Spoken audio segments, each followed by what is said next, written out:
he performs well. And I think it's really most important. Biden has more to lose. Yeah. Big stakes. All right. Thank you both. Great to see you. Here's Chris.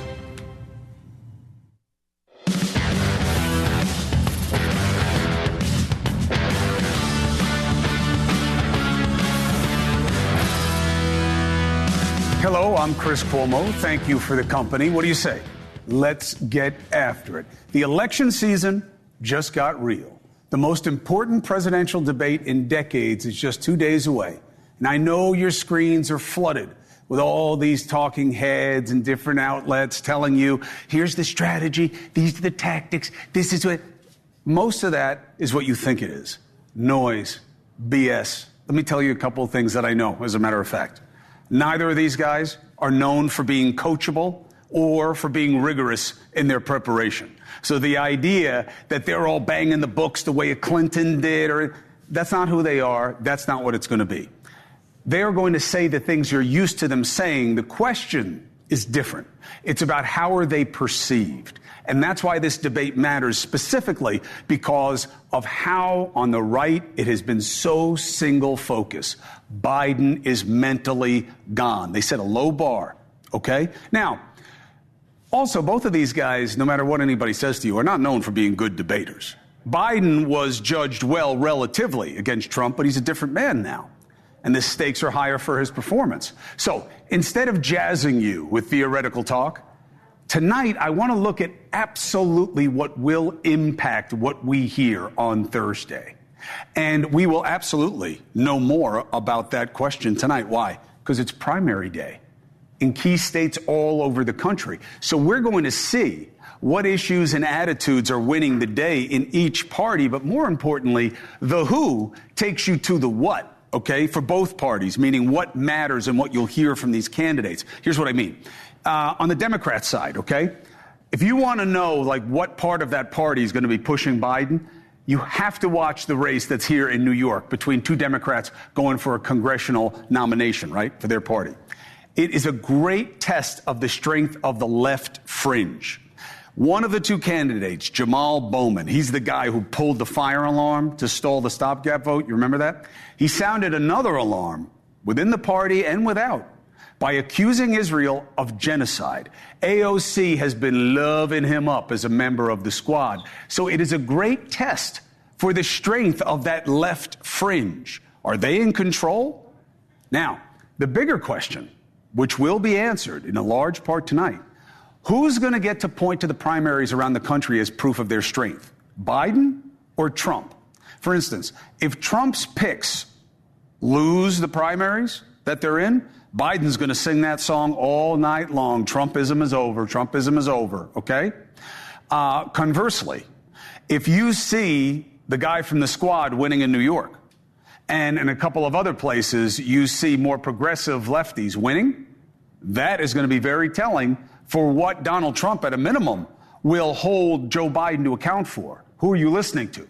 See what I'm saying? So let's take a look at the key races for me, 4 of them in particular. NewsNation contributor, former acting White House chief of staff, Mick Mulvaney, who understands the map and the dynamics within the parties very well. And for a different vibe on this, the common man feel of what these races say about what matters in these parties. Pulitzer Prize winner, you know he's my friend, journalist Charlie LaDuff. It's good to have them both with us tonight. Gentlemen, thank you very much. Appreciate it. First of all, Mick Mulvaney, do you agree with my assessment that this is going to matter in terms of what we hear Thursday from these two guys?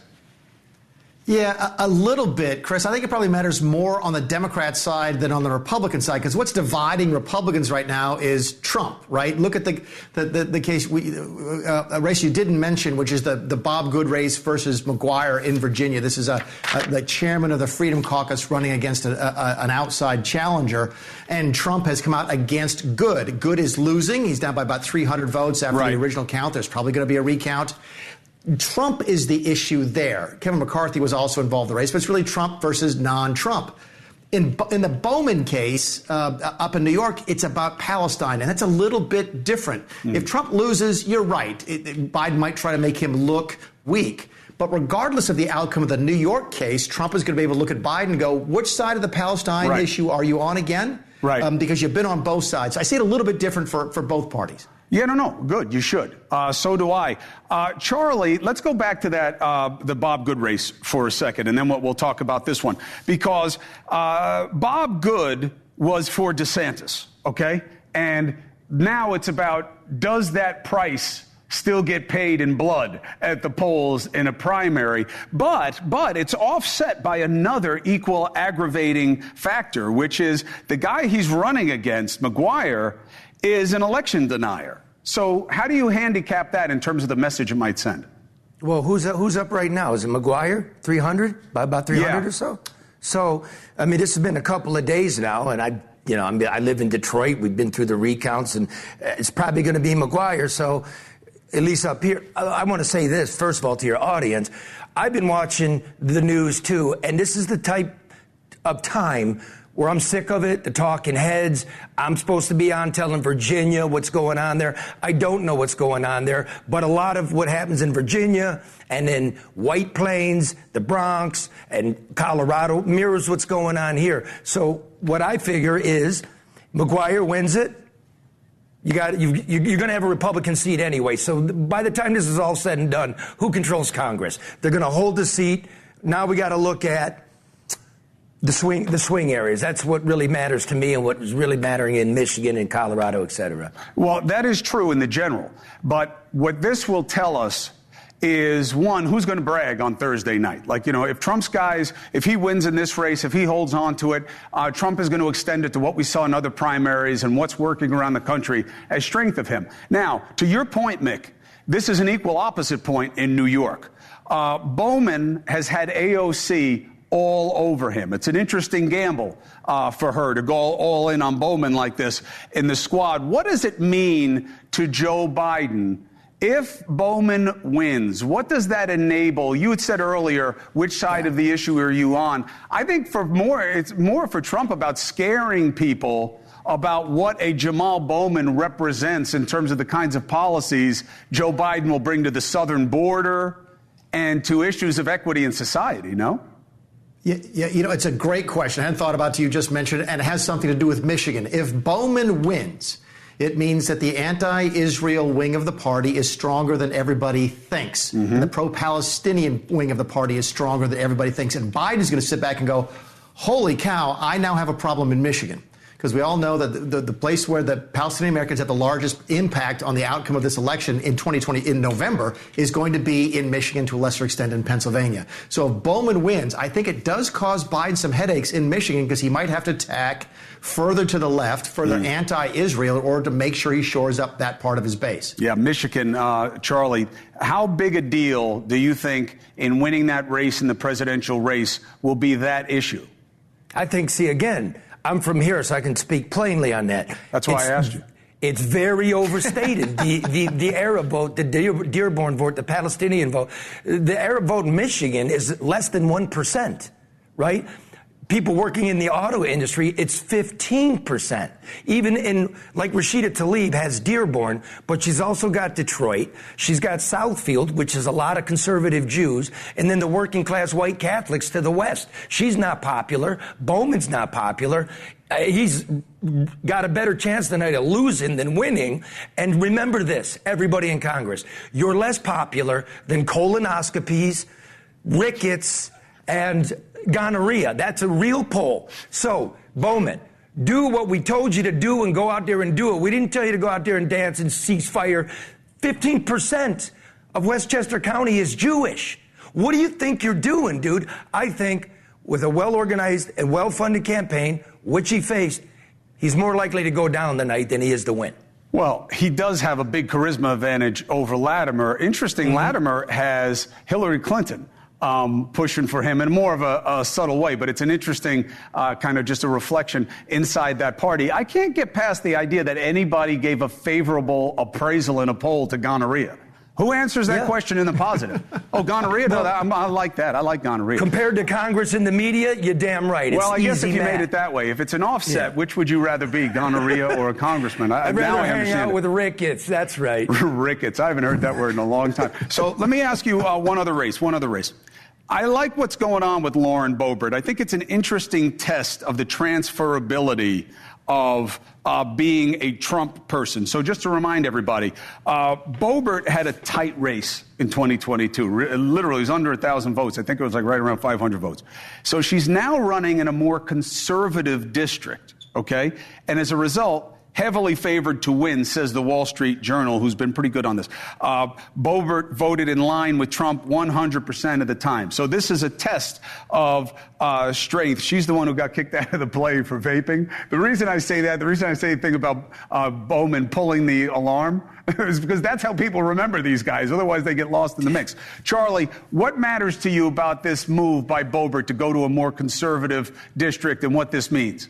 Well, it's interesting because I guess Aspen's tired of Beetlejuice Boebert, right? And what's more swampy than moving out of the mountains and going to the plains and trying to retain a seat? I bring it back to Michigan again. We just had redistricting.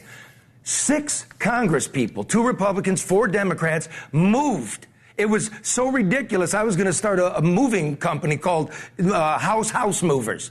And it tells you a lot when faced with it, your own neighbor doesn't like you. Your neighbor will not vote for you. I bring you back to gonorrhea, rickets, and colonoscopies.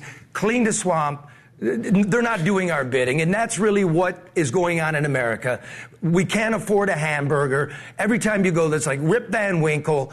It's higher and higher and higher. I can't afford it, and the border's out of control, and everybody's running around talking about Gaza, and they're talking about drain the swamp, and we don't get any literally of it, a world away. Mick Mulvaney, do you foresee a bumper sticker that says Trump, better than Ricketts? I'm sorry, you lost me at Trump, colon. Are we talking about a colonoscopy now? Are we doing Ricketts? I sort of lost track. The power of suggestion. I was going punctuation on that. Yeah, I did a colonoscopy last week. I've been a member of Congress. I got to tell you, being a member of Congress is better. But look, your original question was about moving. Can you move from one district to another? Yeah, people move all the time because parts of their district change. Oftentimes, their house gets drawn out of their district. That's why most people move. Boebert is different here. This harkens back to, I'll give you a name you haven't heard for a while. Dennis Kucinich tried this about 10 years ago, where he offered himself to any district that would take him. That didn't work out very well. Ben Quayle, another name you haven't heard for a while, actually moved out of his district into a safer Republican district to run against a delegation mate of his and lost. So the track record here is a little bit spotty. Boebert's a little bit different. She's not moving that far, but she didn't get thrown out of there just for vaping. I mean, the ads in this campaign have been really, really harsh. Yeah. She's not, I mean, she's not apple pie, baseball, Chevrolet and grandma. No, but neither is Trump. A little bit Those days are over for you guys, Hey, at Chris, least for now. It is not the character Mulvaney? counts party anymore. Can I ask Mulvaney In a a question? Republican primary in Colorado, in a purple state, it might still matter. Charlie, what's your question? Hey, Mulvaney, isn't it true? It's true that a congressperson doesn't even have to live in the district, right? Yeah, you have to be a resident of the state that you seek to represent, not the and district. 25 So years old. why And that's move? It. That's correct. Why do this charade? We had a congressperson that moved into a lobbyist condo where his lobbying firm was registered, and he was registered to vote. It's stupid and it's insulting, and this is modern politics. Glad you flagged it. We have a great conversation. Why do you have districts at all? They're not required by the Constitution. You could have everybody run statewide and have the top 5 or 10 go into Congress. This is a bunch of great conversations. I know the answer. Go ahead, Chris, give it to us. What's the answer? It's the party game. These rules are set up for them. That's it. Not for the rest of us. That's why I want to see it go away. Mick Mulvaney, thank you very much. Charlie LaDuff, always a pleasure. Now, I got 2 things for you that you're going to like. First of all is a little joke. Innuendo, you know the word?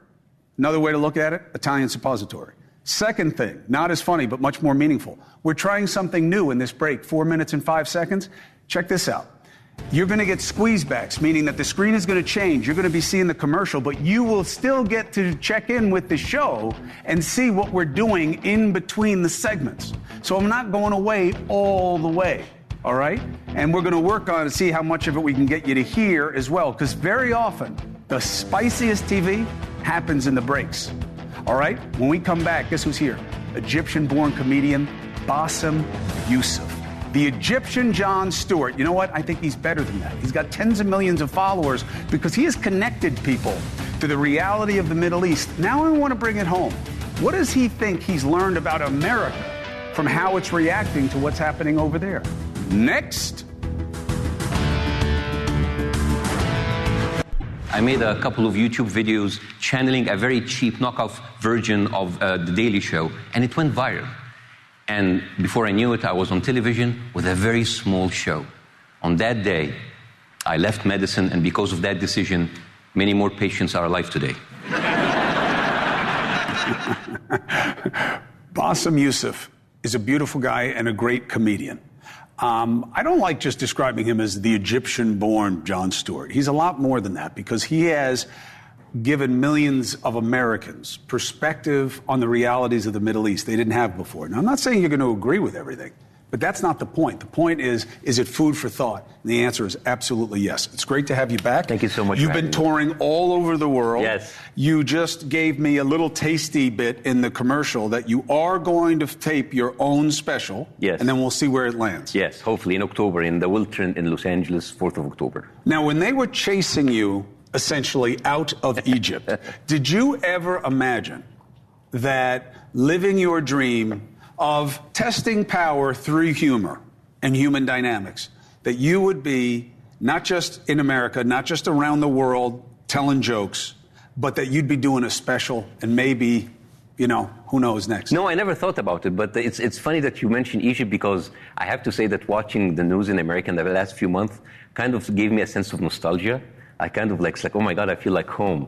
Because I remember... In a bad way. No, I mean, in a funny way. Because when I was in Egypt, I was accused of all kinds of things. I was accused to be an American operative. Actually, one of the rumors that was written about me in newspapers that like, I am a CIA operative that was recruited by Jon Stewart in order to bring down the country through satire and comedy. And the thing is, there was absolutely nothing that supports that. But, and there are a lot of my friends who know me all my life who actually stopped talking to me because they believe that kind of propaganda. And then I come here and I see the same, all kind of like conspiracy and whatever, you know, like, you know what happened in the colleges? Mm-hmm. Like I watch you, like you said, you said they were, the college students were funded by Hamas and Muslim Brotherhood? Yes.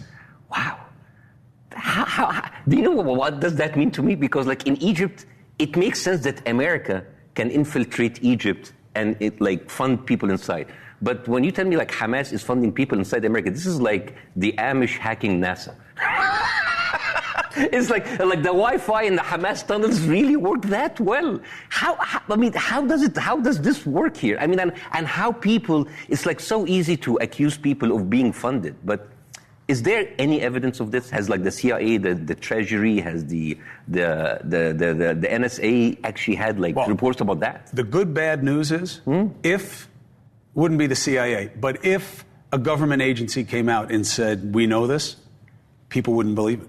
I know, but like how come those people, and you're talking about like treason, espionage, training camps. I don't know like where Hamas were training these college people like in Washington No, I don't Square. think that's the suggestion. I think the suggestion is that is a concern of transparency, is that you have petrodollars finding their ways. And when I say petrodollars, I mean oil-producing states, whether like it's what? Like Saudi. Our ally? Our ally is... Are they, or is it a convenient relationship? But it doesn't make sense. Where you're being friends with a snake? So Saudis and Qatar, who have the biggest American, U.S. A lot of money in universities to fund Arab studies and Middle Eastern studies programs. What do they get for that money? And protests? What do they get for that money? Do they help fund the organizations? Is that bad if they do? These are provocative questions that we've never dealt with. But it's interesting when we talk about funding and how we talk about like how students who what they have showed up for the funding is like a couple of tents from Amazon, and we don't talk about the funding of AIPAC. 15. You just mentioned the opening. 15. Isn't that more important that a foreign nation is buying our election? Isn't that more important? Isn't that like how come like not every single news show? I think it's the same question because I don't think AIPAC is buying your elections any more than any other dark money gets to fund elections and have influence. Money is everything in our politics. How many foreign countries are influencing American election like Israel affecting ours? I have never I haven't heard of the Qatari or the Saudi lobby putting $15 million in a local district in New York just because a guy said that he doesn't agree with the... No, he said Israel's committing genocide. So? What do you mean so? So what? So I mean, it's like I know that one of his things that he denied what happened, like the rape and whatever. But like in a country where that matters too, by the way. Yeah, when you deny reality, you create an impression of Jewish people, not just Israel. No. As liars. A lot of Jewish people don't agree with Israel. So don't conflate both of them. And second, in a country where you're allowed to deny the existence of God, you're even allowed to deny that Biden won the election, while AIPAC has actually financed more than 104 Republican candidates who did not sign the ratification of the 2020 elections. And that is fine. So basically, AIPAC is allowed to allow people who deny that Biden won the elections, but we have a problem. We pay $15 million because someone denied the point of view of Israel. Because I'm someone who denies a lot of the things because many of the things that Israel claimed that happened came from organizations like Zaka and Hezbollah United, who also talked about babies in oven, who talked about babies being on laundry. And you know what drives me crazy, Chris?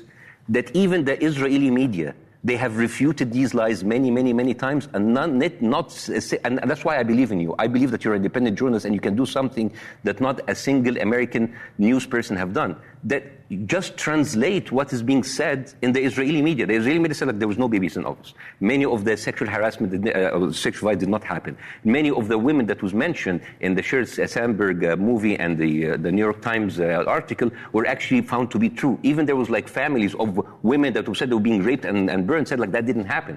So you have Israelis saying, this is the biggest bro code I've ever seen in my life. You know bro code, when you lie for your bro?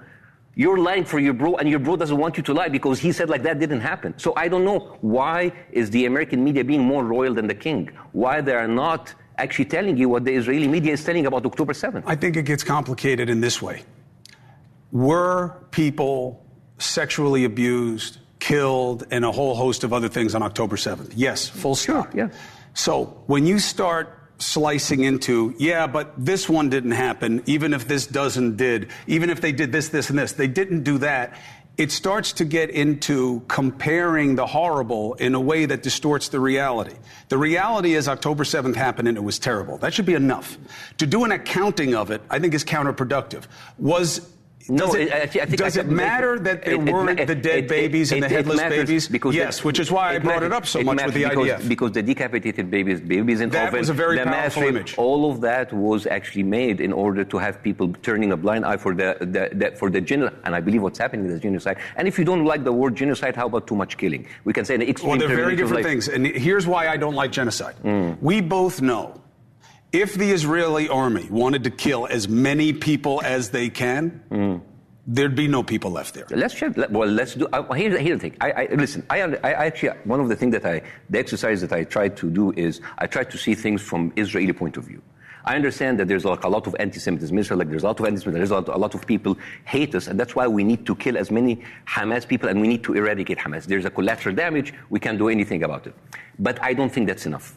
Because when all of this, like so far, 40,000 people killed, those people have families who have children that will be alive, right? Those people, do you think they will love Israel anymore? No. So they will be hating Israel. New generation of enemies. So what should we do? Israel should kill those people too. And when Israel is comfortable enough with killing as many people and taking as much land and it's safe, you will have another problem. You'll have all of the Arab countries and the Muslim countries around. Do you think they will love Israel? No. So you eliminate and kill those countries too. And then by the time that Israel is comfortable enough with as much land and as much people that they kill, you will have a bigger problem. You have all of these white people in colleges that are against Israel. That's a lot of anti-Semitism. So they go and they're killed. And the thing is, we will only be safe. But they've never acted on that instinct anywhere. We will only be safe if Israel is safe, and Israel will be safe if all of us are dead. But that's never happened. If anything, a history that Israel is struggling with right now in its relationship with the United States is that the United States has consistently stopped them from fighting back against their enemies. How can you say that they stopped them? They stopped them by sending them $26 billion and right now a quarter of our ammunition. They're slowing That's a down. Great way. They're slowing down them. weapons. Bosam, let's talk about the United States for a second. Yes, please. If you had American hostages, the way Hamas has the hostages, that they won't give back, even though that would be their best leverage move. Give the hostages back. Any killing that happens after that, you obviously have high ground. And say, why are you doing this? We gave you the people back. Now it must just be malice. But they're not giving them back. So basically, if they were all Americans, that place would be razed. I like this discussion. It would be razed. What would America do? I love that discussion. Yes.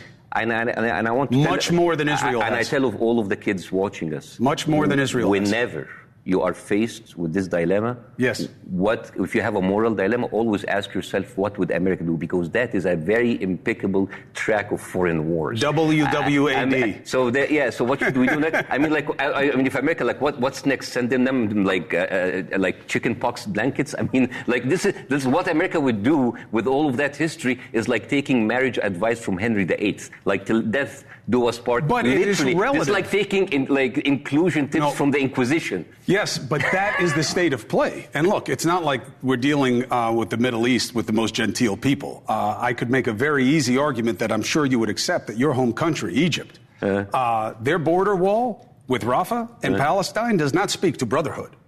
You want them out. You don't want more to get in. You don't want more in Egypt. You have not treated the ones that are there as well. Let's talk about something that's. So I don't know about the Arab Brotherhood. Let's talk about the secondary effect of the killing. I told you this example before. This is like you going in, killing someone in Fifth Avenue, and you're angry at the neighbors for not burying the corpse.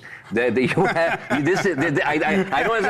Why doesn't Egypt tell them why don't you stop the killing? That is the question. Okay, here's the thing. Explain to me, like a 5 years old who hasn't lost his limbs in Gaza yet, explain to me how... Don't make me laugh at something happened like that in Gaza. No, I'll tell you. I will give you a 5 years old analogy. Please. Palestine is like a fishbowl. A fishbowl. It's a lot of fish. It's condensed. There's so much fish in so little air. And Israel is like the person over that bowl and just crashing the bowl, killing the bowl, taking the fish anytime. Because we talk about hostages, but we never talk about Palestinian hostages. There are before October 7th, 5,000 Palestinian hostages in the prison of Israel. Now there's 12,000. Every single day, Israel can go in any house, take the house, burn the land, burn the olive oil, take the people, put them in. Isn't that hostage? That is a hostage situation that's been going on for years. So Israel can do anything with this fishbowl. At a certain point, Israel is just hovering over that fishbowl. And then at one moment, a fish crazy enough, suicidal enough, will jump from the bowl through the air, bite the pinky of Israel. And Israel oh my God, that bitch bit my pinky. My hand was not even in the bowl. And then they go in and they destroy the bowl. And all you can see is Israel pinky. You know what I call this? Tunnel vision. Yes, I don't love the analogy because the pinky, I get it. The pinky is not a good analogy to October 7th. Really? And no. It's not just how many civilians were killed on October 7th? For Israel, let's say it was 800. 373. Let's say it was they say it was 1,400. No. Oh, it's amazing that you mentioned the number because October 7th. Well, I didn't make it up. No. You were right. October 7th, the first number that came out was 1,400. Right. Then it was revised to 1,200. Then the final was 1,129. 373 of them were civilians. Right. 56 of them were military and police. So 370. Why do you think the number came down from 1,400 to 1,129? Because it was inaccurate. No. Why? According to Israeli officials, because so many bodies were so burned and so stuck together, they could not distinguish the Hamas fighters from the Israeli hostages. Right?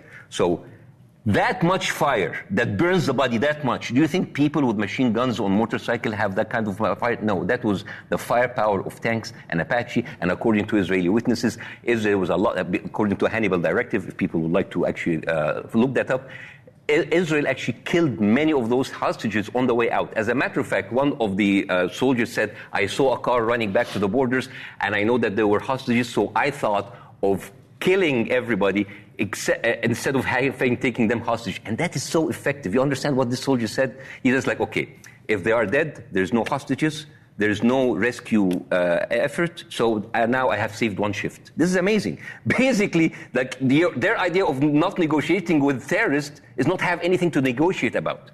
And those pictures of cars that were incinerated and burned to a crisp, this is not the fire. And this is another thing that I want you to do, Chris, because nobody talks about this. The Hannibal Directive and how Israel has messed up this has been talked about for months in Israel, and not a single American news person have talked about that. And let's talk about, okay, now, you know what?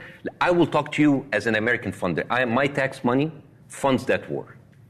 And we fund Israel for a very important thing, to keep Jewish people safe, right? We need to keep Jewish people safe. When October 7th happened, the response time was 6 hours. Now, just for people who don't know the Middle East, Israel is as big as New Jersey. Yes. It is that small and that horrible. And if you have a small, in a place that small, they have more military bases and airfields more than Manhattan has Starbucks. So why do you think it was so slow? I don't know, but like I'm telling you, I don't know. If I cannot stop the war, at least as someone who financed that, I need a performance report. They took 6 hours to move in something that shouldn't take more than 5 minutes. 6 hours. Did they stop to ask for directions? Were they they're taking the scenic route? You are suggesting that they wanted it to go. I don't know.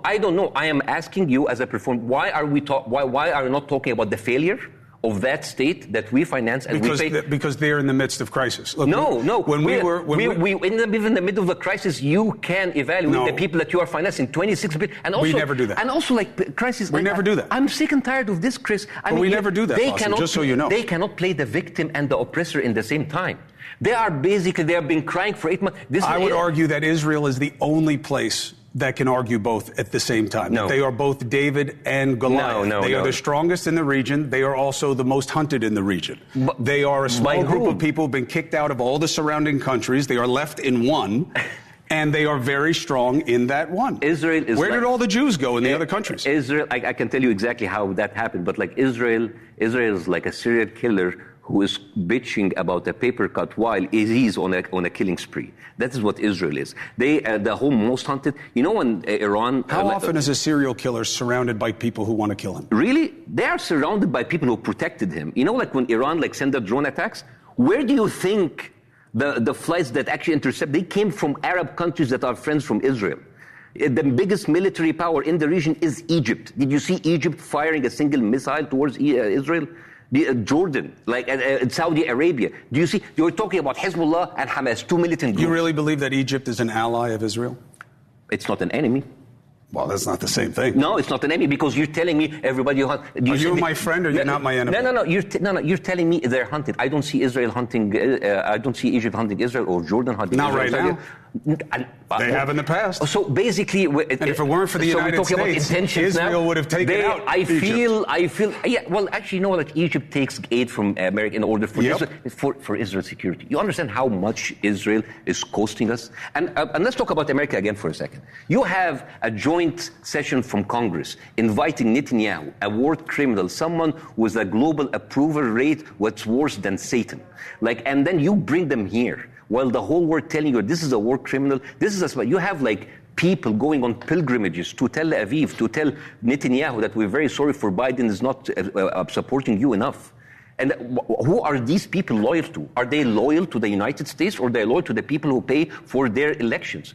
You have an AIPAC bragging about spending $100 million and having a 98% success rate in the Congress. How is not that the main news in every single newscast? All of those comedians who think that they're tough people talking about, look, America first, talking about making fun of everything. Isn't that enough material about talking about an effect of a foreign country in our elections? It should all be on the table. One sad thing for me is when you start getting into money in American elections, there's so many deep pockets now because of what we have made legal. The problem in our politics, for the first time ever, is not illegal money, illegal influence. It's legal. Legal money and legal influence. I got to jump. I appreciate you seeding conversation for people. I know people aren't going to like a lot of what he said. Some people will like a lot of what he said, and they won't like what I said. That's okay. That's why we have a conversation. That's right. That's why we're cool. That's right. I don't have the same experience. I'll never demonize him for it. He is my friend. And I'll never demonize him. Also because like he's legit. He's like, you're Jack, man. It's all pads, all pads. I have to take a break. Bosam Youssef, okay? He is a brilliant comedian. I know we're talking politics, but he has many talents, okay? The Middle Beast Tour. Dates across the U.S. and Canada. He does not talk politics the whole time. It is very funny, and he is a good man. Thank you for being with me. Thank you so much. Appreciate you. We'll be right back. Thank you. Last night, we told you guys, well, more importantly, we told Carolina Stancic and we told the people from U.S. JAG who are advocating for people like her that we would stay on the story and that we're going to find allies. The 24-year-old Army National Guard specialist, Stancic, says that she's had 3 heart attacks and a stroke since she took the COVID vaccine. Oh, but how do we know it was related? Well, the military now agrees with her that it was related, and it was certainly while she was on active duty, okay? She wasn't mandated to get the vaccine, but she says her superiors urged her to get the shot. We don't have any proof that that's not true. But here's the problem, okay? If it's because of the vaccine and she was on active duty, then why won't the DOD, the Department of Defense, pay her medical expenses more than $70,000 for this 24-year-old? Her family doesn't have that money. I spoke to her last night. I spoke to her veteran advocate, and listened to her. I pretty much was going through like another big flare where I was going to go back to the hospital, and then they had called me and said, you need a pacemaker like now. I lost all my privileges for driving and just like daily living. She was active duty at the time. They had medical records. They could have made that line of duty determination way back in 2021. They chose not to. The U.S. Army chose not to make that determination. They chose to unlawfully release her from active duty on April 27th, 2022, strip her of all benefits, put her on the street, take away her medical coverage, and tell her to fend for herself. What do you still need, and what do you want people to understand? Well, we need accountability first and foremost, and I'm not the only one going through this, and I'm just the face of many other people suffering. Okay, now there are 2 ways to go after this, right? One is to demand accountability, all right? That's always a really short road because nobody's going to get back to you. For instance, even though I think Defense Secretary Lloyd Austin has a good story to tell on this one, he actually made a positive difference, no response. Virginia Governor, no response. National Guard Bureau Chief, no response. Director of the Army National Guard, no response.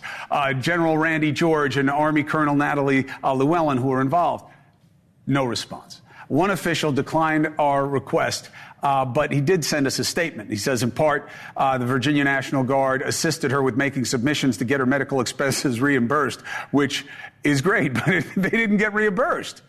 They didn't get reimbursed, all right? The Defense Department acknowledged that Carolina was injured by the vaccine. That's huge for her. Without that, I think all would be lost, to be honest. And, of course, that she was in the line of duty when it happened. But they are not reimbursing. So what's the other road to do this?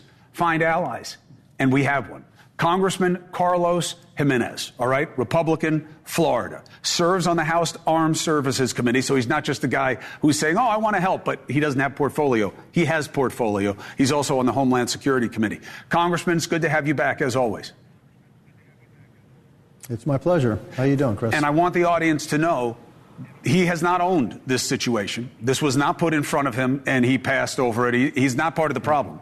So he is on tonight just to help address and be part of the solution. Very rare in this day and age. Thank you for doing it.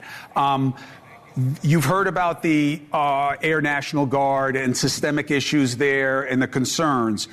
This is another branch of that same poison tree, according to advocates. What do you have to say in terms of what Congress should be looking at for people like Stancic, and specifically Stancic? They have admitted it was in the line of duty. They've admitted it's COVID vaccine related. In her case, still haven't paid a dime. She also can't go see an OBGYN. They also haven't paid for her to get mental health treatment. And this is a real problem for her for months. What do you think should be done, and how can you help? Look, I'm a firefighter, and I used to be the fire chief of the city of Miami, and anytime any firefighter got injured in the line of duty, we took care of that firefighter. Simple as that. And so now we're talking about the U.S. military. When a serviceman or woman gets injured in the line of duty like this appears to be, and it's said to be because they said it was the vaccine, and it was on, while she was on duty. This is a line of duty injury, and it should be handled as much. I don't see the reason why this runaround. It's for me, pretty simple. It's open and shut case. She got injured taking the vaccine, which, by the way, servicemen and women are ordered to take the vaccine. Some, yes. And she was in the line of duty, right? She was in the line of duty. I don't get it. I don't get why she's getting the runaround. Jimenez is not new to this, by the way, for you at home. He's one of the people who got the mandate removed, okay? And he also has worked for former service members on their behalf who got discharged over the mandate thing. But this is a separate issue, but I know that you've cared about this in the past. So I just wanted to get your attention, and I appreciate you for coming out to do this. I'll put you in touch with the advocate. He's got a whole list of people who have been denied services, and he believes it's systemic and he can prove it, that there is a pattern of denying these claims for people who deserve to be protected because they're protecting us. Can I bank on you to give him a fair hearing? Absolutely. And it sounds really political to me that somehow because, it got to be politicized, the vaccine, yes, no, ordering, yes, no, that a lot of us thought, hey, you shouldn't really be mandating this vaccine. It's unknown. It's a new vaccine. We don't know what the repercussions of that are going to be. It really doesn't affect young, healthy people all that much. Mm-hmm. It really targets the old with comorbidities. Mm-hmm. And that somehow, hey, now we're seeing problems. And maybe that the DOD doesn't want to say, hey, no, this is not a problem because of the vaccine, because they ordered them to take the vaccine. And we're going to get on top of it. I have a good angle for you. Yeah, they should be reimbursed, and they need to look. They need to take care of their own people. They do on the battlefield. They should do it right now at home. I got a good angle for you too, because they're going to come at you with their underwriters and what the policies are and how the claims process goes. And that's a lot of that is noise, but it's part of the bureaucracy. There are FOIA requests for line of duty determinations because there are a lot of people who fall into this bucket. And the National Guard Bureau has refused to answer for over 3 years. That's something they can correct on the quick. These are FOIA requests. They are not supposed to deny the American people this way. That's a good place to start. I'm happy to help any way we can to motivate the understanding. Fair enough, and we're going to look into it, and then I'll bring this to the attention of the chairman and also Veterans Affairs. They're going to be very interested in this. We need to take care of our servicemen and women. They're protecting us. They go out and put their lives on the line for us. It's only fair and only right that when they get injured on duty, that the American people, the United States of America, takes care of our servicemen and women. That's just right. I mean, that's what we did in the fire department. I don't see why it's any different, in the U.S. military. Much deeper pockets on the federal level, that's for sure. Congressman Jimenez, thank you for giving a fair hearing to this, to coming on the show tonight to hear about it. I appreciate you. Uncommon. No, thank you. Appreciate it. All right, to be continued. Up next, final thought. Not about Trump, not about Biden, about you and doing things for the American people. That's a good step. Here's the final thought. Yelling at people is easy. Getting people to want to commit to do something that may or may not go the way they want, that's very hard. To have Jimenez come on and spend the time with you on live television to say, yeah, I'm going to look into this, that's very rare. Now, we'll stay on it, but it's a good start. We should be in the business of getting things done, right? Dan Abrams, right after a quick break.